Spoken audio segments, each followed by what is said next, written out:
నమస్కారం అండి.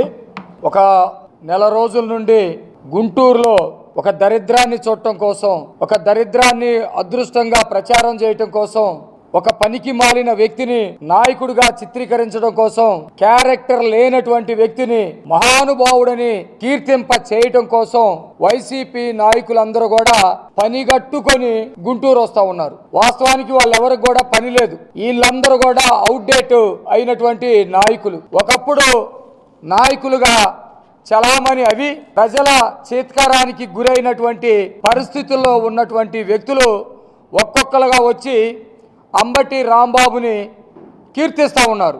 స్వయం ప్రకటిత నేత జగన్మోహన్ రెడ్డినే ఈరోజు ఆంధ్రప్రదేశ్లో కానీ మిగతా ఎక్కడా కూడా నాయకుడిగా చూడలేదు. జగన్మోహన్ రెడ్డి బొమ్మ చూడగానే, జగన్మోహన్ రెడ్డి మాట వినగానే అందరికీ గుర్తొచ్చేది ఏంటంటే, భారతదేశంలో కల్లా మైండ్ గేమ్ ఆడగలిగినటువంటి పెద్ద క్రిమినల్ ఎవరన్నా ఉన్నారంటే ఆంధ్రప్రదేశ్లో ఒకప్పటి ముఖ్యమంత్రిగా ఉన్నటువంటి జగన్మోహన్ రెడ్డి అని చెప్పేసి అందరికి గుర్తుకొస్తా ఉంది. అలాంటి నేరస్తుడు దగ్గర నాయకులుగా చలామణైనటువంటి వీళ్ళందరూ కూడా అంబటి రాంబాబు యొక్క చర్యలు మాటల్ని ఖండించకపోగా, బుద్ధి చెప్పకపోగా అతనేదో చాలా గొప్ప నాయకుడు అని చెప్పేసి చెప్పుకుంటూ ఉన్నారు. నేను నిన్న ప్రెస్ మీట్ చూశాను. తమ్మినేని సీతారాం ఒకప్పుడు మంచిగానే క్యారెక్టర్ ఉన్నటువంటి వ్యక్తిగా ఉన్నాడు. వైసీపీలోకి వెళ్ళిన తర్వాత అతనికి క్యారెక్టర్ లేదు, మాట్లాడే భాష లేదు, భాష మీద పట్టు లేదు, వ్యక్తిత్వం లేదు, అసలు ఏమీ నైతిక విలువలు లేనటువంటి వ్యక్తిగా మారిపోయినటువంటి వ్యక్తి. నాగార్జున ఎస్సీ కమ్యూనిటీకి చెందినటువంటి వ్యక్తి.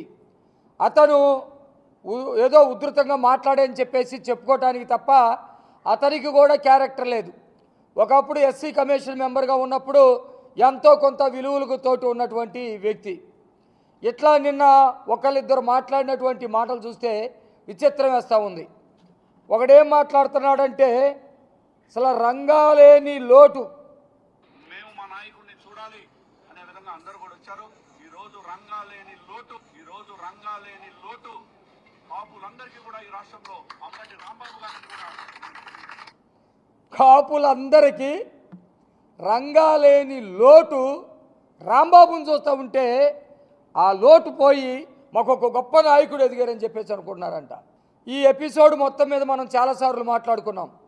రంగా గారు ఒక గొప్ప నాయకుడు, అణగారిన కులాల కోసం కష్టపడ్డటువంటి నాయకుడు, పేదలకి ఇల్లు ఇప్పించడానికి, పేదలకి కష్టాలు వస్తే నిలబడటానికి ఉన్నటువంటి వ్యక్తి.